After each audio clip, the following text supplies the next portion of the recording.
बिस्मिल्लाहिर्रहमानिर्रहीम रब्बि इश्रह ली सदरी व यस्सिर ली अमरी वहलुल उक़दतम मिन लिसानी यफ़क़हू क़ौली सल्लल्लाहु अला सय्यदिना मुहम्मदिन व आलिहि व अस्हाबिहि वसल्लम। अस्सलामु अलैकुम students and hi viewers, welcome to IT knowledge seeker YouTube channel. Dear students, आज हम C++ का पहला प्रोग्राम क्रिएट करेंगे और जो C++ का प्रोग्राम है उसके स्ट्रक्चर को डिटेल में स्टडी करेंगे। चलिए स्टार्ट करते हैं लेक्चर को। ये हमारे पास फर्स्ट प्रोग्राम C++ का एक उसका सोर्स कोड लिखा हुआ है, तो इसको हम देखते हैं स्टेटमेंट्स को इसके अंदर जो लिखी हुई है one by one.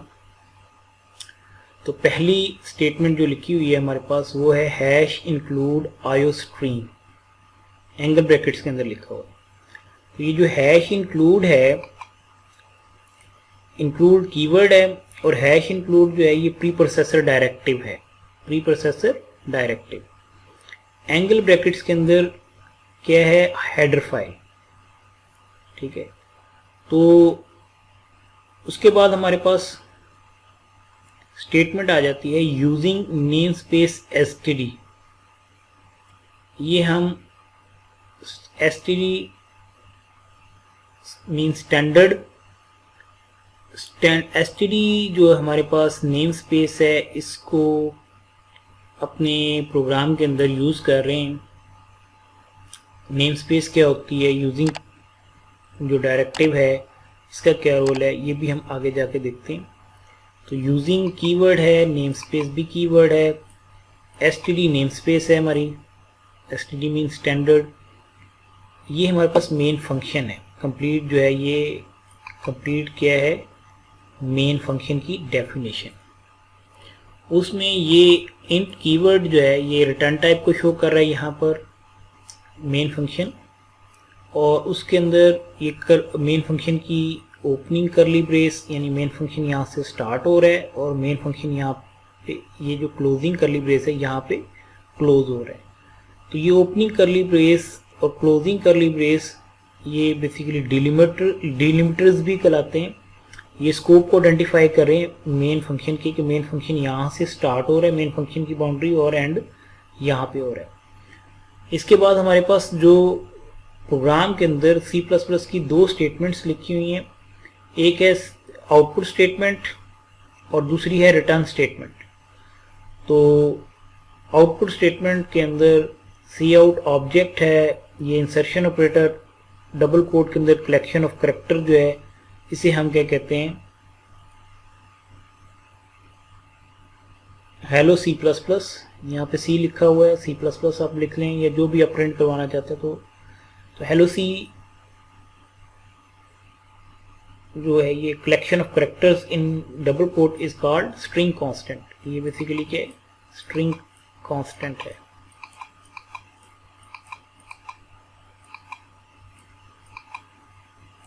String constant. Endl जो है ये C++ मैनिपुलेटर्स हैं। आगे हमने मजीद मैनिपुलेटर स्टडी करने, तो इसके भी देखेंगे क्या मीनिंग है। सेमी कॉलन जो है यहाँ पर भी यूज हो रहा है, सेमी कॉलन यहाँ पर भी यूज हो रहा है और सेमी कॉलन यहाँ पर भी यूज हो रहा है। ये सेमी कॉलन क्या होता है, स्टेटमेंट टर्मिनेटर कहलाता है। सेमी कॉलन जो सिंबल प्रोग्राम के अंदर हम यूज कर रहे हैं ये स्टेटमेंट टर्मिनेटर है। ये इंडिकेट कर रहा है कि यहाँ पर हमारी ये स्टेटमेंट एंड हो रही है, यानी ये आउटपुट स्टेटमेंट यहाँ पे एंड हो रही है। इसी तरह रिटर्न स्टेटमेंट यहाँ पर एंड हो रही है और यूजिंग नेम स्पेस std यहाँ पे एंड हो रही है। प्रीप्रोसेसर डायरेक्टिव क्या होता है?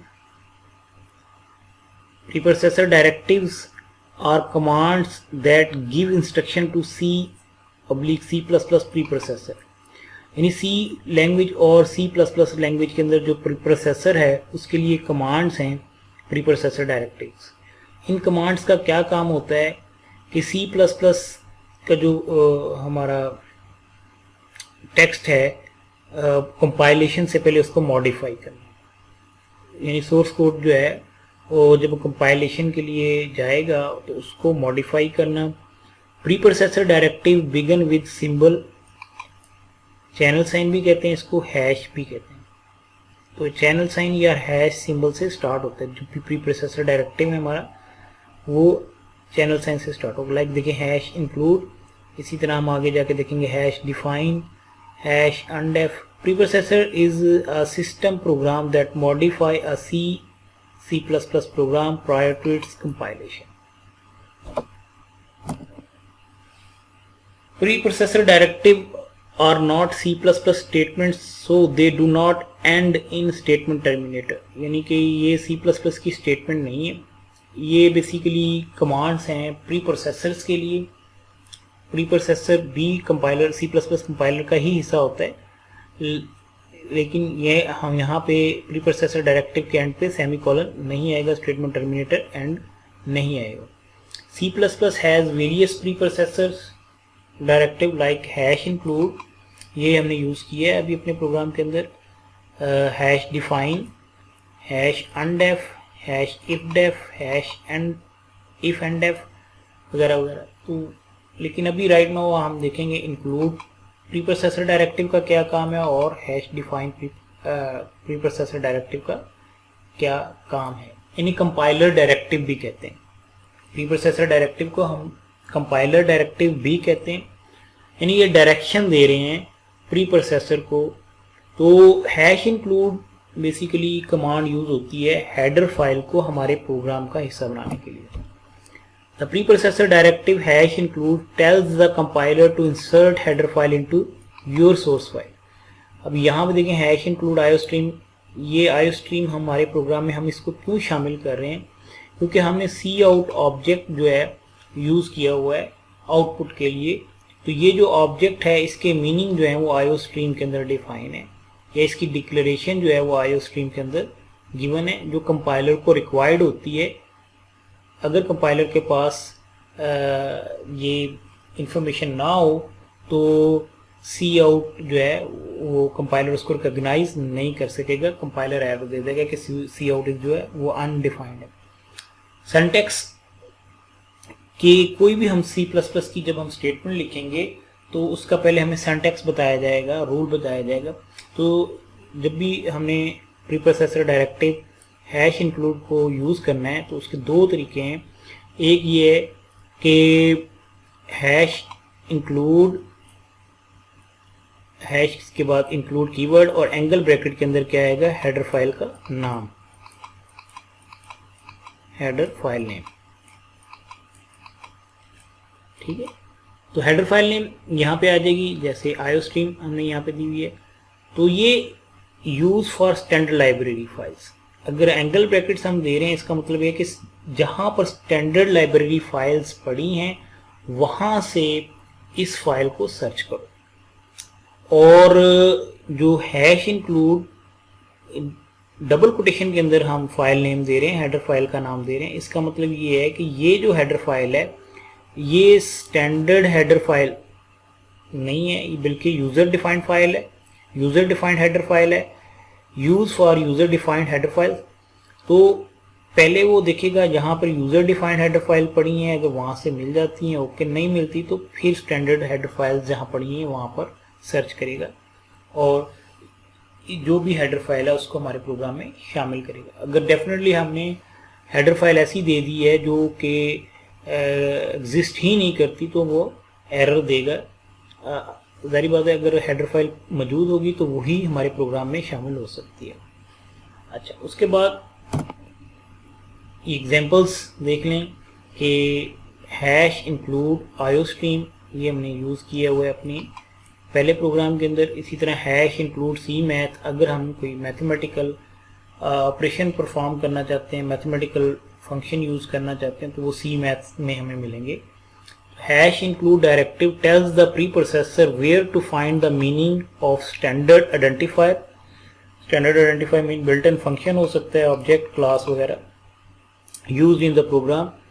तो these meanings are collected in file called standard header files. अब ये जो standard identifiers हैं इनके meanings जो हैं वो कहाँ मिलते हैं, हेडर फाइल्स के अंदर। The header files iostream contains information about standard input output object। जो iostream हेडर फाइल है इसमें हमें सी इन और सी आउट की बारे में इंफॉर्मेशन यहाँ पे पड़ी हुई है तो अगर हम सी इन और सी आउट को अपने प्रोग्राम में यूज़ कर रहे हैं तो हमें डेफिनेटली आईओ स्ट्रीम को अपने प्रोग्राम में शामिल करना पड़ेगा, अदरवाइज कंपाइलर सी इन और सी आउट को रिकॉग्नाइज नहीं करेगा। Description of common mathematical function are found in the header file C math, और मैथमेटिकल फंक्शन जो है वो हमें कहाँ मिलेंगे, सी मैथ हेडर फाइल के अंदर। अच्छा, उसके बाद hash define preprocessor directive. Hash define preprocessor directive जो है ये हमने कहा प्रीप्रोसेसर डायरेक्टिव जो हैं ये कमांड्स हैं फॉर द प्रीप्रोसेसर, इन्हें कंपाइलर डायरेक्टिव भी कहते हैं। तो प्रीप्रोसेसर जो हैश डिफाइन प्रीप्रोसेसर डायरेक्टिव है ये इस्तेमाल होता है सिंबॉलिक कांस्टेंट क्रिएट करने के लिए, इन्हें मैक्रो भी कहा जाता है। ये जो सिंबॉलिक कांस्टेंट है, लाइक कांस्टेंट ऐसी क्वांटिटी होती है जो चेंज नहीं होती ड्यूरिंग एग्जीक्यूशन। लाइक हमें पता है पाई की वैल्यू जो है वो 22/7 है, फिक्स है 3.14159। तो अब इसका पहले सिंटैक्स समझते हैं कि हैश डिफाइन को हमने कैसे यूज करना है। हम हैश डिफाइन कीवर्ड लिखेंगे, उसके बाद स्पेस देके आइडेंटिफायर यानी जो सिंबॉलिक कांस्टेंट है उसका क्या नाम है, और उसके बाद रिप्लेसमेंट टेक्स्ट यानी वैल्यू। तो हैश डिफाइन पाई, तो ये हमने एक कांस्टेंट या सिंबॉलिक कांस्टेंट या मैक्रो डिफाइन किया है जिसकी वैल्यू क्या है 3.14159। अब हमारे प्रोग्राम में ये पाई हो सकता है कोई 10-15 दफ़ा यूज़ हुई है, तो जहाँ जहाँ पे भी पाई यूज़ हुई है, जब हम इस प्रोग्राम को कंपाइल करेंगे तो कंपाइलेशन के प्रोसेस स्टार्ट होने से पहले पाई रिप्लेस हो जाएगा 3.1459 के साथ। अच्छा, दूसरी चीज़ जो सिंबॉलिक कांस्टेंट्स हैं, ये कांस्टेंट्स को हम जो है रीडिफाइन नहीं कर सकते, यानी इनकी वैल्यू को चेंज नहीं कर सकते। एक दफ़ा जब कांस्टेंट डिफाइन कर दिया है तो उसको ड्यूरिंग प्रोग्राम एग्जीक्यूशन हम उसको रीडिफाइन नहीं कर सकते। हेडर फाइल के क्या है जी, header file is a file with extension .h which contain declaration of C++ of functions, objects and classes। अच्छा, ये functions, objects, classes अभी हम इनको बिल्कुल एब्स्ट्रैक्ट लेवल पर डिस्कस करेंगे, ऐसा ऐसा इनकी डिटेल के बारे में जाएंगे। तो फंक्शन जो है बेसिकली फंडामेंटल बिल्डिंग ब्लॉक है C++ प्रोग्राम का, और ऑब्जेक्ट क्या होता है, क्लास का instance, part of a class. और क्लास क्या होती है, collection of similar type of objects. Like एक स्टूडेंट की क्लास है तो उसमें से जो किसी पर्टिकुलर स्टूडेंट को अगर हम पिक करते हैं तो वो उस क्लास का एक ऑब्जेक्ट है। तो ये बहरहाल ऑब्जेक्ट ओरिएंटेड के सारे कॉन्सेप्ट्स हैं, जब हम आगे जाके ऑब्जेक्ट ओरिएंटेड का पोर्शन स्टार्ट करेंगे तो उनमें डिस्कस करेंगे। राइट नाउ हमारे स्कोप में ये नहीं आता। But newer standard C++ header files don't have file extension like iostream. जो हमारी नई हेडर फाइल्स हैं C++ की, उनमें फाइल की एक्सटेंशन नहीं है, या आईओस्ट्रीम के साथ एंड पे कोई .h की एक्सटेंशन नहीं है। तो जो C की हेडर फाइल्स हैं प्रीवियस या ओल्ड हेडर फाइल्स, उनके साथ तो .h एक्सटेंशन मिलेगी, लेकिन नई हेडर फाइल्स के साथ हमें एक्सटेंशन .h नहीं मिलेगी। A text file containing all information about standard library needed by the compiler। ये हेडर फाइल बेसिकली एक टेक्स्ट फाइल है जिसके अंदर वो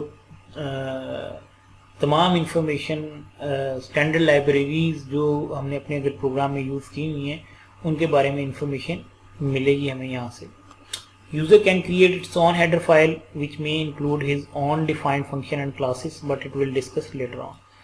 हम अपने जो फंक्शंस हैं और अपनी जो क्लासेस हैं उनको किसी पर्टिकुलर हेडर फाइल में स्टोर कर सकते हैं अपनी हेडर फाइल बना के, ताकि हम उसको मल्टीपल जगहों पे रीयूज़ कर सकें। तो ये भी आगे चल के देखेंगे कि अपनी हेडर फाइल कैसे बनानी है और उसमें हेडर फाइल में हम क्या क्या रख सकते हैं। The using directive using keyword allow us to import an entire name space into your program. यानी हम नेम स्पेस को अपने प्रोग्राम में शामिल कर रहे हैं, इंपोर्ट कर रहे हैं, और यूजिंग कीवर्ड को यूज करते हुए। तो अभी जो पहली लाइन के बाद दूसरी लाइन हमने लिखी थी यूजिंग नेम स्पेस std, तो स्टैंडर्ड नेम स्पेस को हम अपने प्रोग्राम के अंदर इंपोर्ट कर रहे थे। क्यों इंपोर्ट कर रहे थे? क्योंकि जो सी आउट है वो बिलोंग करती है स्टैंडर्ड नेम स्पेस से, तो उसके लिए हमने इसको यूज़ किया है फिलहाल। तो आगे चल के मज़ीद क्लियर हो जाएगा कि नेम स्पेस जब प्रैक्टिकली हम इसको देखेंगे तो ये इसका और क्या इस्तेमाल है। Name space C++ program can be divided into different namespaces. Namespace provide a way to group different entities like class, object and function under a name. यानी कि हम मुख्तलिफ जो हमारी एंटिटीज़ हैं, लाइक कोई ऑब्जेक्ट है, ऑब्जेक्ट्स हैं, क्लासेस हैं, फंक्शंस हैं, इनको सिंगल नेम के अंदर इकट्ठा कर सकते हैं नेम स्पेस के जरिए। नेम स्पेस बेसिकली करता है क्या?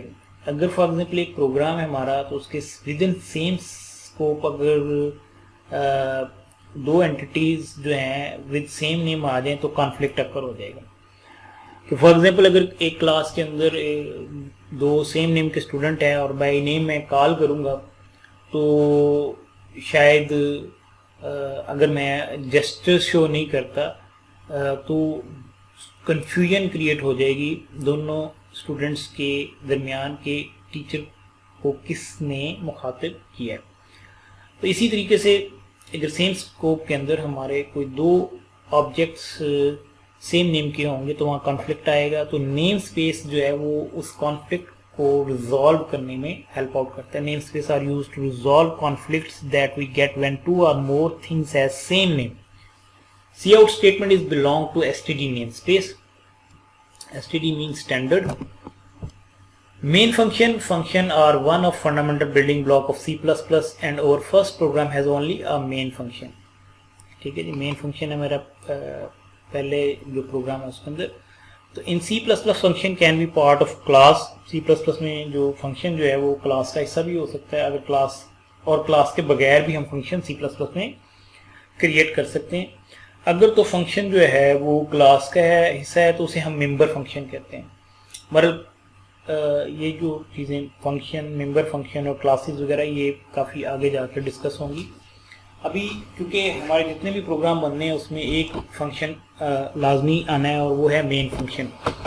मेन फंक्शन के बगैर प्रोग्राम एग्जीक्यूट नहीं हो सकता। Program execution start from the main function, program execution end also at main function.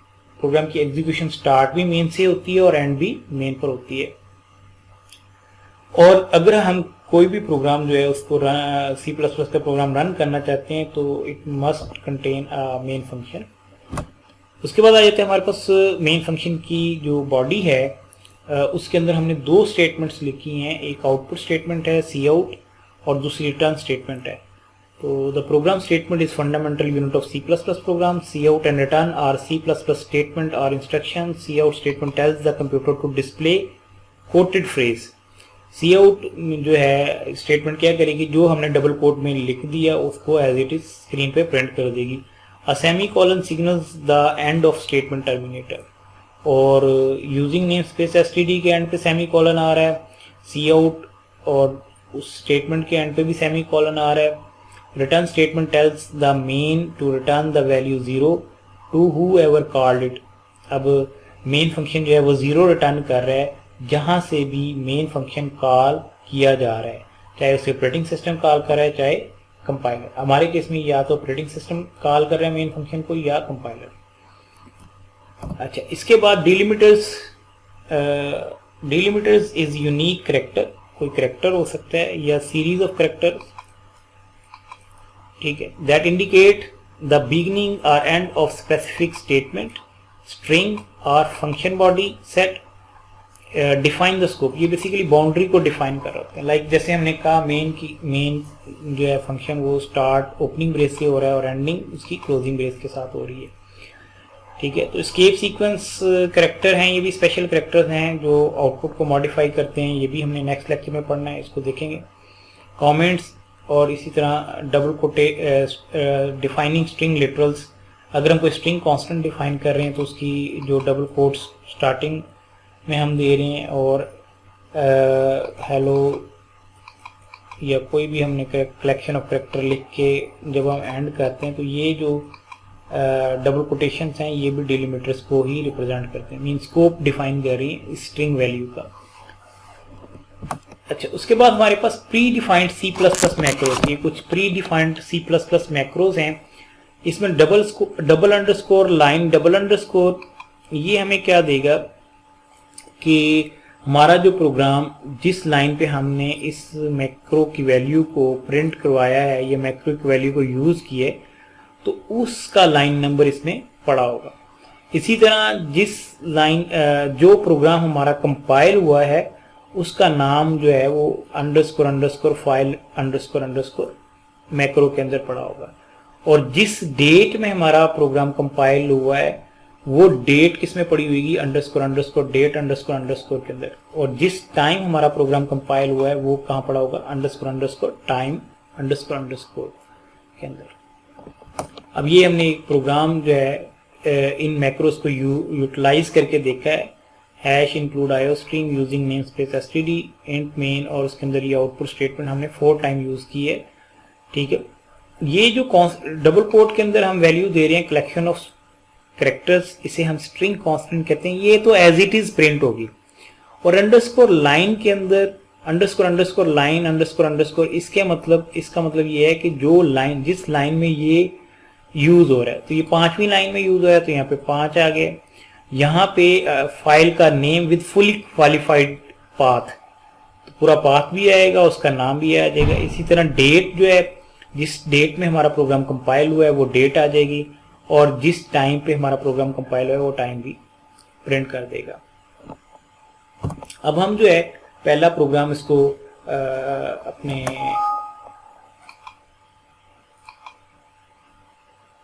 ID open करते हैं और उसमें पहला प्रोग्राम लिखते हैं। इसको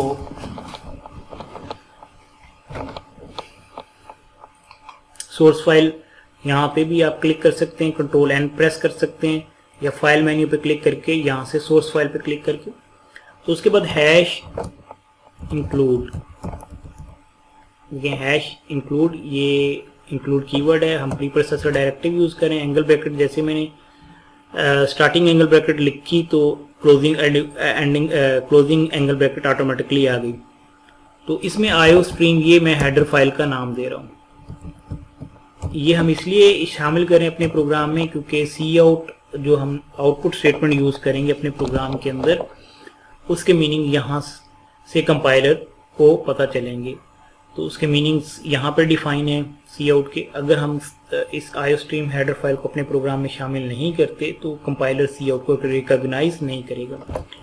using name space STD, standard name space को हम इस्तेमाल कर रहे हैं, और क्यों यूजिंग नेम स्पेस एसटीडी हमने यहाँ पे लिखा है क्योंकि जो सी आउट ऑब्जेक्ट है वो एसटीडी नेम स्पेस से बिलोंग करता है।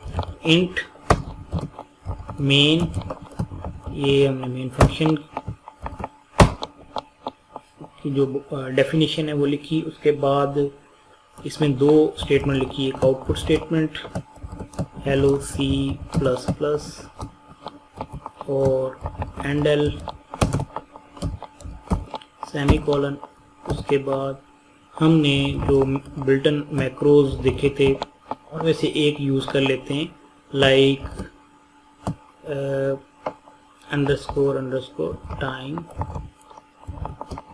में क्या पड़ा होगा। अच्छा जी, यहाँ पे अंडरस्कोर अंडरस्कोर टाइम एंडल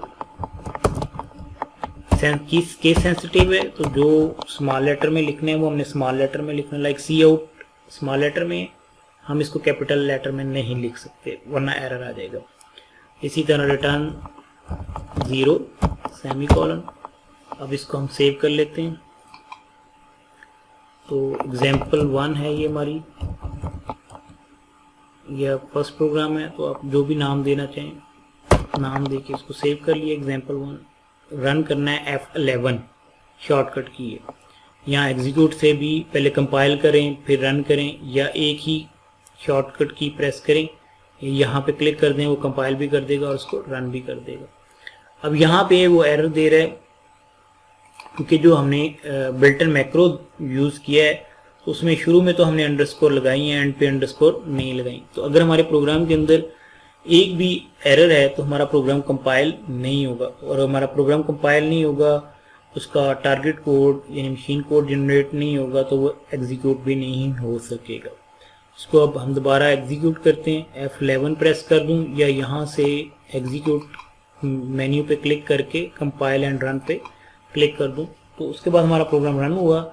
तो ये टाइम भी दे रहा है, इस वक्त जो टाइम है सिस्टम का वो भी शो कर रहा है। ठीक है जी।